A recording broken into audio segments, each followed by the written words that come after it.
हम लोग एमसीक्यूज कर रहे थे। हमने अभी तक बहुत सारे एमसीक्यूज कर लिए हैं, बायट सावर्ट लॉ पे, एम्पियर सर्किटल लॉ पे, आपके करंट कैरिंग वायर पे, करंट कैरिंग चार्ज पे, इन अ मैग्नेटिक फील्ड, और हमने गैल्वेनोमीटर पे भी कर लिया। हमने कन्वर्ट कैसे करते हैं गैल्वेनोमीटर को एमीटर में और वोल्टमीटर में, ये सब कुछ कर लिया है। आज लास्ट टॉपिक है एमसीक्यू का, जिसमें हम लोग जो अर्थ मैग्नेटिज्म वाला चैप्टर है वो सारा का सारा करेंगे, प्लस उसके अलावा हम लोग मटेरियल कितने टाइप के होते हैं वो वाला भी करेंगे, उसको सारे पैरामैग्नेटिक, डायमैग्नेटिक, फेरोमैग्नेटिक, इन सब का करेंगे। अब अगर आपने अभी तक के सारी सीरीज देख ली है ना, तो सबसे टफ एमसीक्यूज अभी तक कर लिए हम लोगों ने। इससे टफ नहीं आएगा आपके 12th में। इवन आपके नीट और जेई में भी अगर आप पेपर उठा के देखोगे प्रीवियस ईयर के, आपको बिल्कुल इससे टफ नहीं दिखेगा। तो अब हम लोग स्टार्ट करते हैं, लेकिन उससे पहले मैं थोड़ा सा फॉर्मूला रिवाइज करवा देता हूँ आपको, जो आज हम लोग पढ़ने वाले हैं। देखो, magnetic dipole moment, magnetic dipole moment ये मैंने पिछली क्लास में बता दिया था हल्का फुल्का। किसका? रिवॉल्विंग इलेक्ट्रॉन का। अगर ऐसे करके आपको कोई इलेक्ट्रॉन रिवॉल्व करता है, ऐसे करके आपको कोई इलेक्ट्रॉन रिवॉल्व करता है, ठीक है, तो ये सर्कुलर पाथ में करता है, ठीक है, रिवॉल्व। तो ये अगर रेडियस है आपका और v वेलोसिटी से रिवॉल्व कर रहा है, तो इसका जो मैग्नेटिक मोमेंट आता है वो क्या आता है? m equals to EVR/2। समझ आ गया होगा, E मतलब चार्ज है, ठीक है। और यहां पर ये देखो M/L, M तो मैग्नेटिक मोमेंट है, L क्या आपका? L आपका है, L क्या है? MVR। MVR क्या होता था? Angular momentum. ये क्या आपका? Angular momentum. तो M/L जो होता है ना, उसका रेशियो ना फिक्स्ड होता है, जिसको हम बोलते हैं गायरो मैग्नेटिक रेशियो। क्या बोलते हैं? Gyro magnetic ratio. E/2me के बराबर होता है, मतलब charge of electron upon 2 mass of electron. और अगर मैग्नेटिक मोमेंट की बात करूं, अगर बोहर से निकालना चाहे, जिसको हम बोहर मैग्नेटॉन भी बोलते हैं, आपने सेकंड पोस्टुलेट पढ़ा होगा ना बोहर का, कौन सा वाला, कि आपका जो MVR होता है वो किसके बराबर होता है? NH/2π के बराबर। मैं वहीं से निकल रखा है। अगर आपको डिटेल में जाना है ना, आप कोई भी वीडियो देखना चाहते हो मेरी, जो प्लेलिस्ट मैंने दे रखी है ना, उसमें बिल्कुल सारे मत देखना, उसमें मैंने डिस्क्रिप्शन में सारे लिख रखा है कि कौन कौन से टॉपिक उस वीडियो में मैंने पर्टिकुलरली पढ़ा रखे हैं। आप पहले उस डिस्क्रिप्शन को देखना, उसके बाद वो वीडियो को चलाना, ठीक है। ये आपका क्या है? बोहर मैग्नेटॉन है, EH/4πme। सब कुछ समझ आ रहा होगा क्या होता है। Torque on magnetic dipole. अब मैग्नेटिक डाइपोल हो, जैसा हमारे इलेक्ट्रिक डाइपोल था, टॉर्क कितना होता था? P sin theta. वैसे यहाँ पर भी होता है, जो टाउ होता है वो क्या होता है? MB sin थीटा के बराबर होता है। नेक्स्ट है आपका, देखो ऐसे करके आपकी क्या जा रही है? मैग्नेटिक फील्ड जा रही है। मैंने ऐसे करके एक डाइपोल रख दिया है, तो क्या होगा? ऐसे ऐसे करके घूमता रहता है, घूमता रहता है। बिल्कुल ऐसे तो नहीं घूमने लग जाता ना, जैसे आपका व्हील घूमता है, वैसे तो नहीं घूमता। पहले ऐसे करके जाएगा, फिर वापस आता है, जाता है, वापस आता है। तो वापस आने में जो टॉर्क लगेगा, एक तो ये वाला किस में लग रहा है? ऐसे करके घूमने में।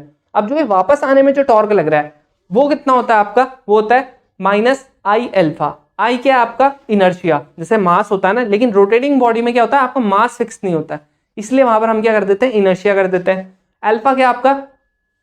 अल्फा क्या है? अल्फा आपका एंगुलर एक्सेलरेशन। एंगुलर एक्सेलरेशन हो गया। इन दोनों को जब हम इक्वेट करते हैं ना, तो उसके बाद ना हम लोग यहां से एक टाइम पीरियड निकालते हैं। किसके लिए? जो भी आपकी रोटेटिंग बॉडी होगी ना, ऐसे करके, ऐसे करके। अभी मैं बताऊंगा इसका एग्जांपल। आप लोगों को आज तो बहुत ज्यादा कुछ आने वाला है, ठीक है, बहुत कुछ आने वाला है आज आपको। आज आपको पता लगेगा कि न्यूमेरिकल्स एक्चुअली में पूछते कैसे हैं इससे। समझ में आ गया? आज बहुत नई चीजें सीखने वाले हो आज आप। यहाँ पर क्या हो जाएगा? इन दोनों को रखते हैं, जो टी आता है टाइम पीरियड, वो किसके बराबर आता है? 2π√I/MB। आई क्या है? इनर्शिया है। M क्या आपका? मैग्नेटिक मोमेंट है, ठीक है। नेक्स्ट है आपका पोटेंशियल एनर्जी। जैसे आपकी क्या होती थी? इलेक्ट्रिक पोटेंशियल एनर्जी होती थी, उसको हम U से करते थे। आप यहाँ पर E से कर लो या फिर U से भी कर सकते हैं, कोई दिक्कत नहीं, U से भी कर सकते हो आप यहाँ पर। तो ये क्या हो जाता है? जैसे वहां पर क्या होता था? P cos θ1 minus cos θ2। यहाँ पर बस क्या हो जाता है? P की जगह पे MB cos θ1 माइनस cos θ2। अब देखो क्यूरी टेम्परेचर क्या होता है। देखो इससे पहले ना आप लोगों को क्या पढ़ना पड़ेगा कि टाइप्स ऑफ मटेरियल क्या होते हैं। जैसे आपका फेरोमैग्नेटिक है, डायमैग्नेटिक है, पैरामैग्नेटिक है, तो ये सारे मटेरियल की प्रॉपर्टीज पढ़नी पड़ेंगी। अब सारी की सारी प्रॉपर्टी मैं यहाँ पर डिटेल में पढ़ाऊंगा, तो आज तो यही हो जाएगा, समझ में आया? इतने तो आप लोगों को वाली वीडियो देखनी पड़ेगी, तब आपको ज्यादा अच्छे से समझ आएगा। लेकिन उसमें भी एक स्पेसिफिक टॉपिक है क्यूरी टेम्परेचर। क्यूरी टेम्परेचर क्या होता है? देखो ऐसा टेम्परेचर होता है ना कि जिसके ऊपर आपका जो फेरोमैग्नेटिक सब्सटेंस होता है ना, वो पैरामैग्नेटिक में कन्वर्ट हो जाता है। फेरोमैग्नेटिक सब्सटेंस पैरामैग्नेटिक में कन्वर्ट हो जाएगा। तो ये वही लिख रखा है, समझ में आया। और इसके बाद में थोड़ा सा ना आपको डायमैग्नेटिक, पैरामैग्नेटिक और फेरोमैग्नेटिक में बताता हूँ। जो डायमैग्नेटिक होता है ना, ये होता है ससेप्टेबिलिटी। ससेप्टेबिलिटी क्या होती है वो सब बता रखा है मैंने। ससेप्टेबिलिटी जो होती है ना डायमैग्नेटिक की, वो -1 से 0 के बीच में होती है, जैसे -0.2 -0.3 ऐसे करके क्या होगी आपका, क्या होगा, ससेप्टेबिलिटी होगी। अब कभी कभी इसी से पूछ लेते हैं कि ससेप्टेबिलिटी अगर ये है तो आप बताओ कि मटेरियल कौन सा है। नेक्स्ट है आपका 0 से 1 के बीच में जिसका ससेप्टेबिलिटी होगी वो क्या होगी, पैरामैग्नेटिक होगा। फेरो का क्या होता है कि जिसकी बहुत बड़ी होती है, 1000, 10,000, 20,000 ऐसे होगी इसकी ससेप्टेबिलिटी, बहुत हाई होती है फेरोमैग्नेटिक की। नेक्स्ट है आपका म्यूआर। म्यूआर क्या होती है, रिलेटिव परमिटिविटी। जो डायमैग्नेटिक है उसका क्या होता है, 0 से 1 के बीच में होता है। जो पैरामैग्नेटिक है 0 से 1 मतलब 0.2, 0.3 ऐसे करके। पैरामैग्नेटिक मतलब जिसकी 1 और 1 से थोड़ी सी बड़ी होगी। एप्सिलॉन का मतलब बहुत बड़ी चीज नहीं है, मतलब थोड़ा सा, जैसे आपको क्या होगा 0.2 बढ़ा दिया एप्सिलॉन तो 1.02 या 1.2 ऐसे करके जो होगी वो सब क्या होंगे, पैरामैग्नेटिक होंगे, जिनकी भी ऐसे रिलेटिव परमिटिविटी होगी। नेक्स्ट है आपका जो फेरोमैग्नेटिक है उसकी परमिटिविटी बहुत हाई होती है, बहुत ही ज्यादा हाई होती है। तो याद रखना इसकी क्या होती है, ससेप्टेबिलिटी नेगेटिव में हो सकती है, लेकिन आपका म्यू आर कभी नेगेटिव में नहीं हो सकता। तो ये कभी कभी इन दोनों का ही पूछ सकता है कि can susceptibility be in negative और ये permittivity can be in negative, ये दोनों के दोनों ऑप्शन पूछ सकता है। Which of the following is right, A and B, none of these, और उसके बाद यही पूछ सकता है ऑप्शन ए, ऑप्शन बी, और जो भी देना होगा, ठीक है। तो ऐसे करके ही पूछ सकता है आपका। नेक्स्ट है आपका म्यू डी। म्यू डी मतलब मैग्नेटिक डाइपोल। तो मैग्नेटिक डाइपोल जो होता है ना वो क्या होता है, म्यू डी से कर रहा हूं अगर मैं डिनोट, डी मतलब डायमैग्नेटिक, ये 0 होता है इसका, इन दोनों के लिए 0 नहीं होता है, समझ में आया। इसका होगा थोड़ा सा, इसका होगा बहुत ज्यादा, बहुत हाई होगा, इसका थोड़ा, इसका बहुत हाई। तो ये सारा का सारा आप नोट कर सकते हो। तो मैं उम्मीद करता हूं आपने सारे के सारे फॉर्मूलेस नोट कर लिए होंगे। आप इसको नोट करिए, एक बार पढ़ लीजिए, ठीक है। उसके बाद हम लोग एमसीक्यू करते देखते हैं। एक भी फॉर्मूला मतलब और भी आ सकते हैं, ऐसा नहीं है, लेकिन सबसे टफ जो पूछ सकता है आपका वो यही है, इससे टफ नहीं आएगा, मैंने फिर बता रहा हूं। तो हम लोग फर्स्ट क्वेश्चन पढ़ते हैं। क्या लिख रखा है देखो, फर्स्ट क्वेश्चन में एक बार मैग्नेट है जिसका मैग्नेटिक मोमेंट m है, ठीक है। उसको हमने कट किया है 2 पीसेज में ऑफ इक्वल लेंथ। जैसे आपका एक ऐसे करके बार मैग्नेट है, जैसे बार मैग्नेट है, उसको हमने किस में कट किया है, इक्वल पार्ट्स में कट कर दिया। अब कैसे किया है इक्वल पार्ट्स में कट, स्लाइड से के लिए ऐसे कर दिया, ठीक है, ऐसे करके कर दिया। तो बताओ इनमें से कौन सा करेक्ट है। देखो अगर आपका बार मैग्नेट आधा हो गया, बार मैग्नेट आधा हो गया, समझ में आ गया, तो इसकी क्या होगी, लेंथ भी आधी हो जाएगी। पहले अगर ये 2a था, अब सिर्फ a बच जाएगा, ए में दो पार्ट्स में हो जाएगा ये। तो आपको जो m होता है वो क्या होता है, q इंटू 2a। क्या इसकी पोल स्ट्रेंथ चेंज हुई है, क्या ये मोटा या पतला हुआ है, नहीं हुआ है। तो आपका ये जो पोल स्ट्रेंथ है ये तो सेम है, जिसको इसने किससे कर रखा है डिनोट, m से कर रखा है इसने डिनोट। तो m आपका तो सेम रहा, लेकिन जो ये है ये पहले 2a था, अब सिर्फ a हो गया है। तो आपका जो मैग्नेटिक मोमेंट है वो कितना हो चुका है, आधा हो चुका है, क्योंकि a से जो 2a था वो अब a हो चुका है। तो कौन सा वाला ऑप्शन दिख रहा है ये आपको, या थर्ड वाला दिख रहा है, समझ में आया, सी वाला। m/2 जो आपका क्या है मैग्नेटिक मोमेंट होगा, और पोल स्ट्रेंथ क्या है स्मॉल m, वो तो सेम ही रहा है क्योंकि ये क्या है इतना ही मोटा है। नंबर ऑफ मैग्नेटिक फील्ड जो पास हो रही होंगी वो तो सेम ही होंगी ना यार, वो कम ज्यादा थोड़ना हुई है, हमारा मैग्नेट पतला थोड़ना हुआ है इसीलिए। नेक्स्ट है आपका एक चार्ज पार्टिकल है जो क्या मूव कर रहा है सर्कल में, ठीक है, रेडियस आर है, सर्कल में मूव कर रहा है, रेडियस आर है, ये किस स्पीड से कर रहा है, v स्पीड से कर रहा है। तो इसका मैग्नेटिक फील्ड कितना होगा, कितना होना चाहिए, फॉर्मूला दिख रहा है ना सबसे ऊपर, EVR/2। आर क्या है इसमें, कैपिटल आर है, बस इसीलिए कौन सा ऑप्शन है, फर्स्ट वाला ऑप्शन है। नेक्स्ट है आपका if number of turns area and current through a coil are given by NAI respectively, then magnetic moment. Magnetic moment क्या होता है, चलो ये वाला तो एक मैग्नेटिक मोमेंट है जब सर्कुलर में घूम रहा है, जब सर्कुलर में नहीं घूम रहा है तो मैंने आपको कल भी बताया था m इक्वल्स टू क्या होता है NIA। NIA होता है, इसने जो एरिया है, हाँ बस यही होगा, इसमें स्मॉल एन दे रखा है तो आपका ये स्मॉल एन कर लेना। कौन सा वाला ऑप्शन है? फर्स्ट वाला ऑप्शन है। कितना सिंपल है देखो। अगर आपने पिछला वीडियो नहीं देखा है देख सकते हो, डिस्क्रिप्शन बॉक्स में सबके लिंक है। नेक्स्ट है आपका एक बार मैग्नेट है जिसका मैग्नेटिक मोमेंट कितना है? एम है। वो placed in a magnetic field of induction B. M क्या है? मैग्नेटिक मोमेंट है। बी क्या आपका? मैग्नेटिक फील्ड है। बोल रहा है जो टॉर्क होगा, टॉर्क कितना लगता है यार? टाउ अभी कितना बताता है? एम बी साइन थीटा बताता है। जब साइन आता है तो क्या आता है? क्रॉस आता है। तो एम क्रॉस बी। कौन सा वाला ऑप्शन है? सी वाला ऑप्शन है। नेक्स्ट है आपका मैग्नेटिक मोमेंट। यहाँ देखो ये दिख रहा है ना, इसको साइन थीटा है तो क्रॉस लिखते हैं, अगर कॉस थीटा होता तो डॉट लिखते हैं।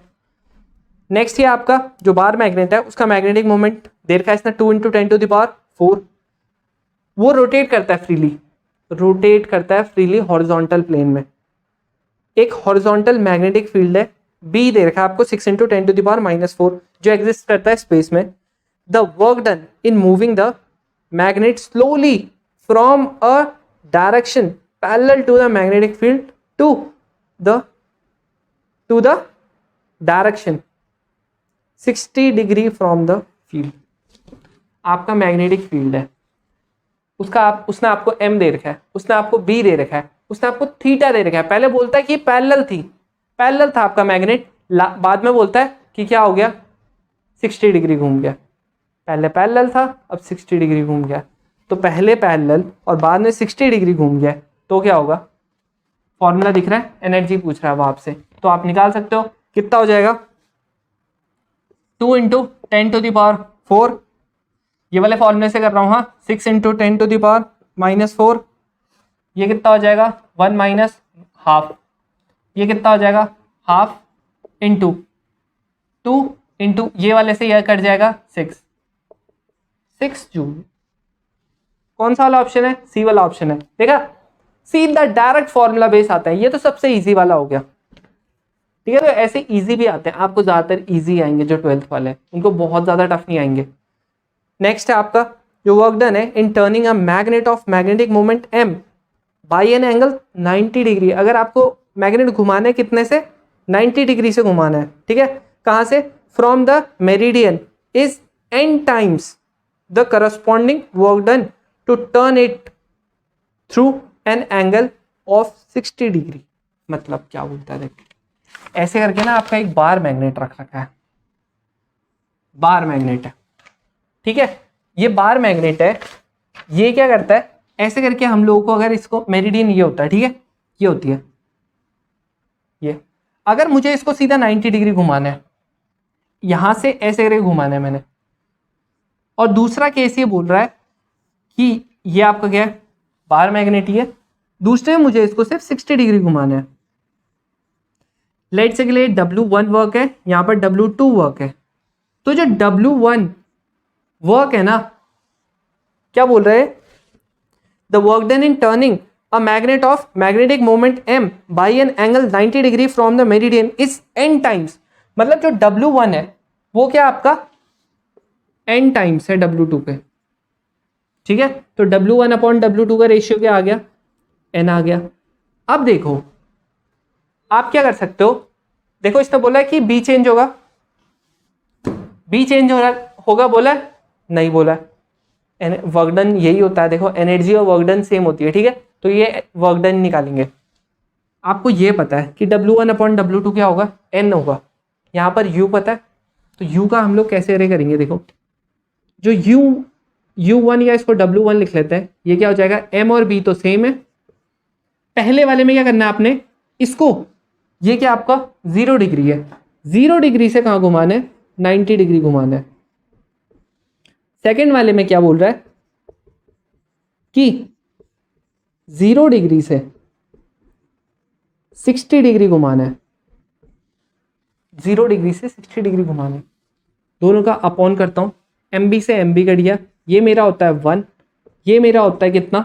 0, ठीक है। यहीं पे करके बता रहा हूं, ये कितना हो गया? 1, ये कितना हो गया? 1/2। तो W1/W2 कितना आ गया? 1 - 0 1, 1 - हाफ, तो इसका मतलब 2 आ गया। W1/W2 n के बराबर था। W1/W2 का रेशियो किसके बराबर आ रहा है? 2 के बराबर।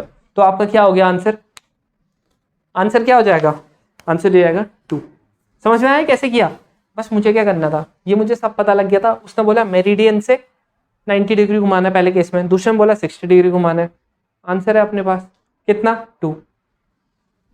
ठीक है। इसके बाद देखो, इसके बाद क्या आपका एक बार मैग्नेट है जो ऑसिलेट करता है in the earth magnetic field with a time period t। If its mass is quadruple then its time period will be. देखो क्या बोलता है, एक बार मैग्नेट है जिसको हमने क्या किया, ऑसिलेट करवाया है। ऑसिलेट मतलब कैसे करके हो रहा है? या तो देखो ऐसे करके घूम रहा है, ठीक है, टू एंड फ्रो, देखो ऑसिलेट कर रहा है। तो क्या होगा, कैसे करके हो रहा है? आपका मैग्नेट घूम रहा है। अभी रेस्ट पे है मैग्नेट? नहीं है रेस्ट पे, मतलब घूम रहा है। तो घूम रहा होता है, तो मैंने आपको बताया था क्या होता था, हम लोग वहां पर जब आपका टाइम पीरियड निकालते थे तो कौन से फॉर्मूले से निकालते थे? ये वाले से। वहां पर आपका क्या लगता था? ये वाला फॉर्मूला लगता था। अब देखो अब आया कैसे करके होगा। अब देखो अगर रेस्ट पे होता तब हमसे टाइम पीरियड पूछता, तो किससे करते हम लोग? तो अलग फॉर्मूले से करते। अगर अभी मोशन में है तो टाइम पीरियड पूछ रहा है, तो कैसे करते? देखो सिंपली हम वो समझ सकते हैं। अगर आपके पेंडुलम है, पेंडुलम का टाइम पीरियड क्या होता है? 2π√L/g।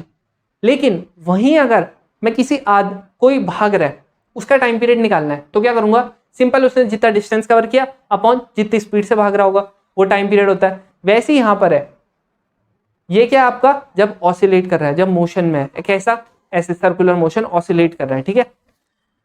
तो क्या हो जाएगा, देखो बोल रहा है पहले उसमें टाइम पीरियड t है, बाद में उसने उसका मास अगर 4 टाइम्स कर दिया, तो अगर मैंने यहां पर देखो मास 4 टाइम्स कर दिया, ये t था 2π√I/mb upon t dash, 2π√I/4 times बोल रहा है mb। क्वाड्रुपल मतलब होता है 4 टाइम्स, क्वाड मतलब 4। ये कट गया, सब कट गया, तो t/t डैश कितना आ गया? ये जाएगा ऊपर 2। इसका मतलब आपका टाइम पीरियड क्या हो जाएगा? टाइम पीरियड क्या हो जाएगा? हाफ हो जाएगा। टी डैश कितना आ गया? t/2, हाफ हो जाएगा। कौन सा वाला ऑप्शन है? ये सी वाला ऑप्शन, नोट कर सकते हो इसको। अब देखो जो नेक्स्ट वाला क्वेश्चन है उसमें क्या बोलता है, वो भी देखो, उसमें भी सेम ही है वो, लेकिन बोलता क्या है वो बोलता है एक क्या है, वाइब्रेटर है। कौन सा? मैग्नेटोमीटर है, जो प्लेस किया हमने मैग्नेटिक मेरिडियन में। एक has a small bar magnet, एक छोटा सा बार मैग्नेट है उस पे, जो द मैग्नेट एग्जीक्यूट्स ऑसिलेशन, जो ऑसिलेशन है, ठीक है, ऑसिलेशन का जो टाइम पीरियड है वो 2 सेकेंड्स है, और जो मैग्नेटिक फील्ड है वो देखिए 24 माइक्रो टी। बाद में क्या हो गया, हॉरिजॉन्टल फील्ड जो है of 18 micro tesla is produced opposite to the electric field by placing a current carrying wire. तो नया टाइम पीरियड क्या होगा? देखो ऐसे करके हमारी अर्थ है, ऐसे करके हमारी अर्थ है, ये हमारा क्या है? बार मैग्नेट है। पहले यहां पर को क्या और थी? 24 माइक्रो टेस्ला की क्या और थी? मैग्नेटिक फील्ड और थी। उस टाइम पे जो आपका टाइम पीरियड था वो कितना आ रहा था? 2 आ रहा था, 2 सेकेंड्स आ रहा था। तो इसका मतलब अगर मैं उससे निकालना चाहूँ तो ये हो जाएगा, यहाँ पर 2 लिखूंगा, √I सेम है, I में कोई फर्क नहीं है, m इंटू 24 माइक्रो टेस्ला था तो 10⁶ यहां पर लिख देता हूं। ये आपका फर्स्ट टाइम हो गया। नेक्स्ट टाइम पे क्या हुआ, ये बार मैग्नेट है, यहां पर अभी भी 24 टेस्ला ही जा रही है, कोई दिक्कत नहीं उसमें, लेकिन इस बार ने एक और फील्ड हो चुकी है प्रोड्यूस। वो क्या हुई है? वो 18 माइक्रो टेस्ला की, 18 माइक्रो टेस्ला की इधर को हो चुकी है। अब देखो वही आगे देखो, अगर एक इधर को जा रहा है कोई, ठीक है, यह एक इधर को खींच रहा है, दूसरा इधर को खींच रहा है, तो मैं किधर की तरफ को जाऊंगा? अगर मेरे को एक इधर से खींच रहा है, इधर से खींच रहा है, जो ज्यादा फोर्स लगाएगा। इन दोनों में से ज्यादा मैग्नेटिक फील्ड किसकी है? इसकी है। तो हम लोग सिंपली 24 माइनस 8, 18 कितना हो जाएगा यहाँ पर? 6 माइक्रो टेस्ला।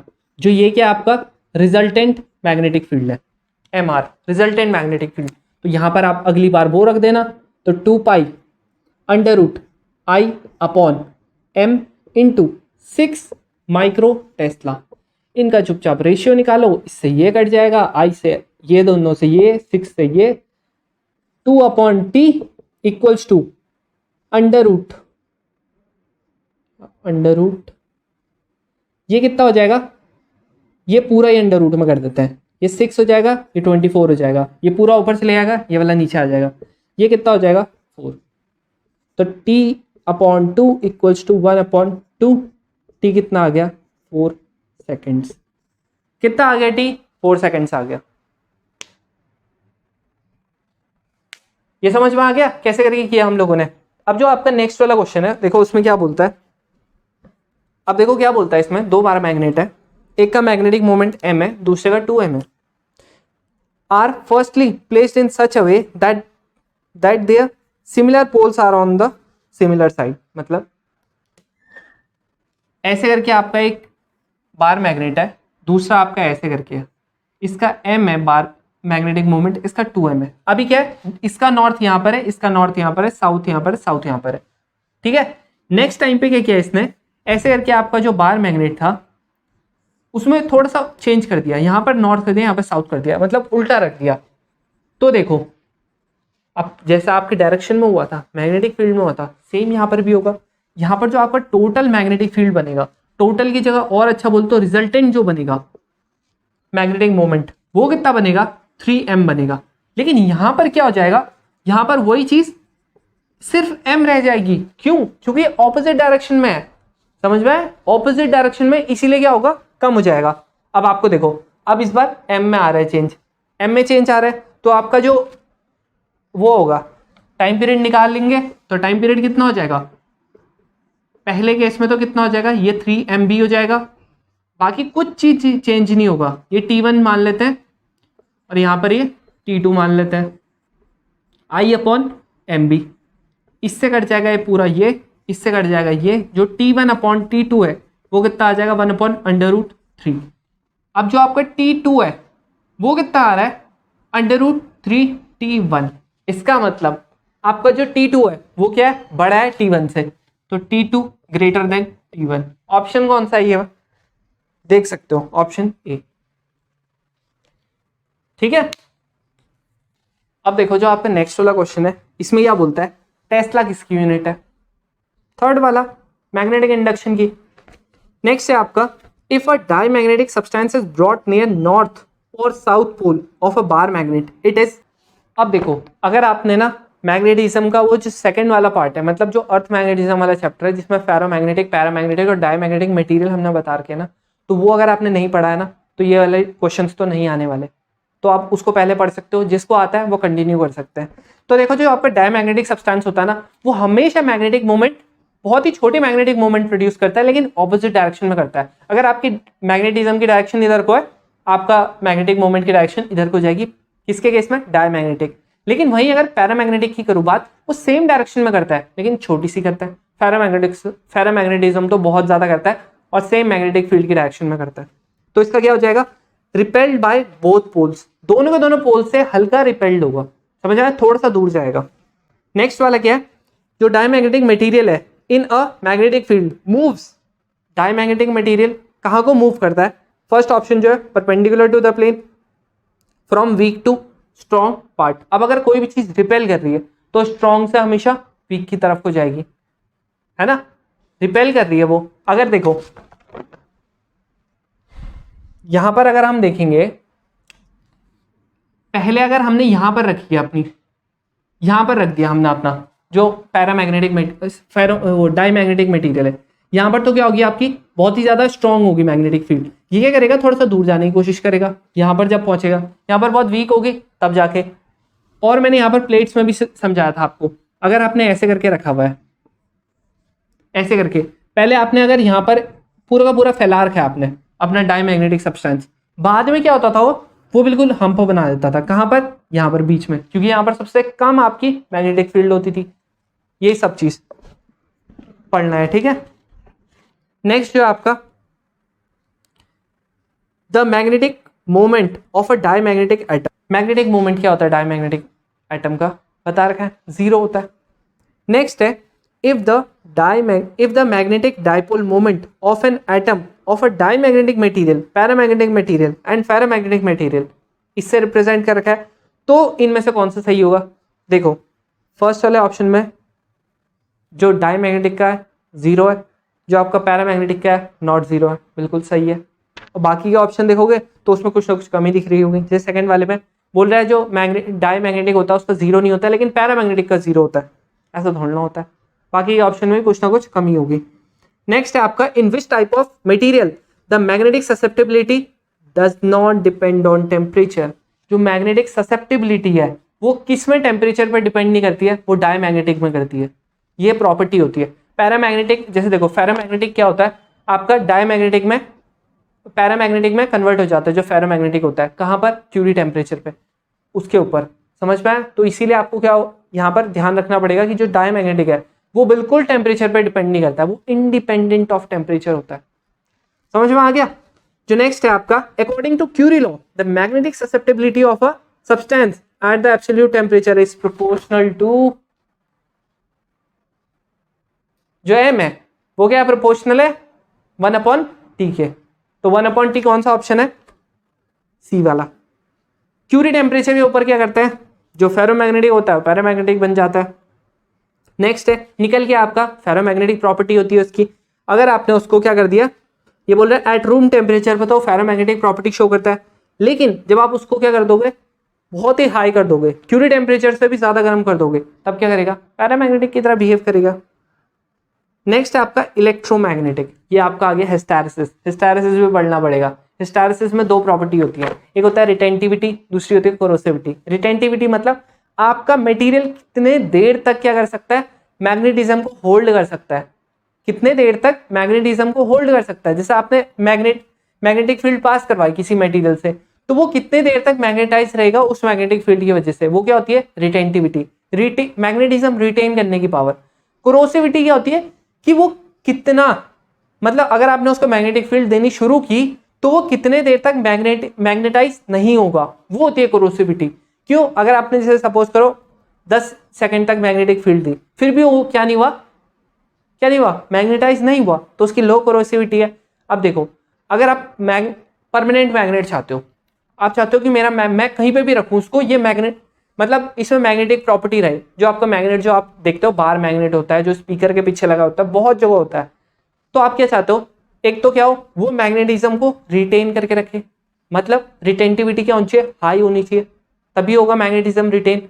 और कोरोसिविटी मतलब जब आप मैग्नेटिक फील्ड देनी शुरू करो ना, तो क्या हो, वो जल्दी से मैग्नेटाइज हो जाए, तो उसकी हाई कोरोसिविटी भी होनी चाहिए, दोनों चीज हाई होनी चाहिए। लेकिन वहीं अगर आप टेम्परेरी मैग्नेट देखते हो, जो आपका क्या होता है, इलेक्ट्रोमैग्नेट, क्रेन्स देखिए ना, जो ऐसे करके पकड़ती हैं, सारा कूड़ा इधर डाल देती है।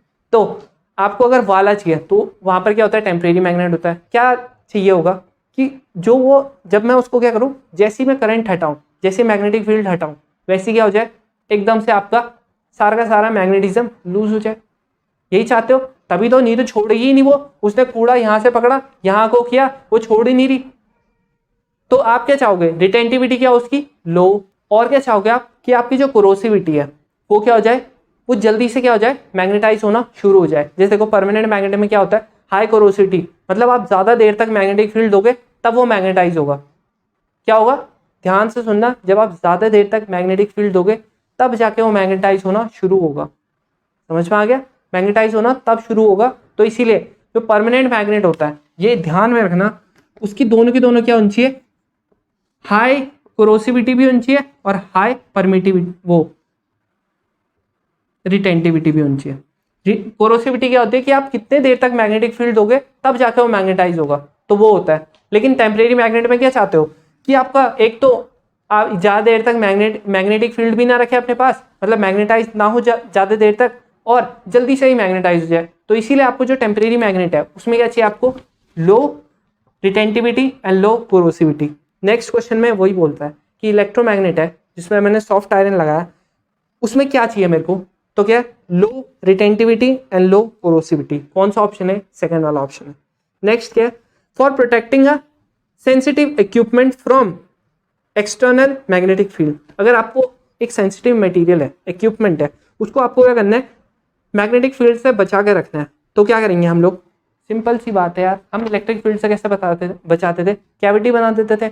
वही चीज़ तो करेंगे यहाँ पर भी, हम लोग क्या करेंगे, कैविटी बनाएंगे। अब यहाँ पर देखो ऑप्शंस है, बहुत सारे ऑप्शन है, तो बेस्ट ऑप्शन कौन सा है, कंडक्टर का कौन सा है कि आप कैन में रख दो। आयरन कैन में अगर आपने रख दिया तो आपका क्या हो जाएगा, सारा का सारा आपका क्या हो जाएगा, वो आपका सेफ रहेगा जो आपका इक्विपमेंट है। तो कौन सा ऑप्शन है, फर्स्ट वाला ऑप्शन है। तो उम्मीद करता हूँ आप लोगों को ये समझ आ गया होगा। नेक्स्ट वीडियो में हम लोग असेशन एंड रीजनिंग लाएंगे। ये तो ऐसी चीज़ है जिसमें सबको डाउट होता है, लेकिन आपने अगर ये कर लिया तो आपको कोई डाउट नहीं होगा। तो मिलते हैं नेक्स्ट वीडियो में, तब तक के लिए आप इस प्लेलिस्ट से और ज़्यादा MCQs प्रैक्टिस कर सकते हो और अपने मार्क्स बढ़ा सकते हो।